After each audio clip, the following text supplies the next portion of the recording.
પણ ખાધા પહેલા તારું પેટ ભરાઈ જાય એવા ગરમા ગરમ સમાચાર લાવ્યો છું, સમજી? શું છે? આપણે આવતીકાલે મુંબઈ જવાનું છે. મુંબઈ? હા. ચાલો, લગ્નના ઘણા સમય પછી તમને તમારી પત્નીને બહારગામ ફરવા લઈ જવાનો વિચાર આવ્યો ખરો? અરે હા, બા પણ સાથે આવવાની છે.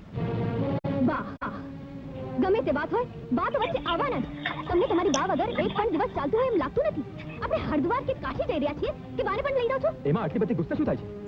ચાલતી જો સામે મારી બાઈ બિચારી ક્યારે મુંબઈ જોયું પણ નથી, અને એકલી એની શું કરશે?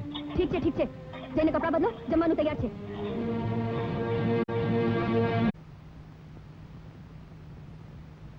બા, આ શું બા, તું હજી સુધી તૈયાર નથી થઈ? જરા થાક જેવું લાગે છે અને હાથ પગ પણ એકદમ ધ્રુજી ગયા છે.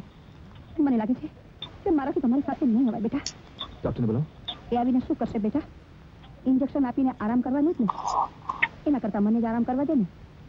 તું તારે શાંતિને લઈને જા, તારે મોડું થાય છે બેટા.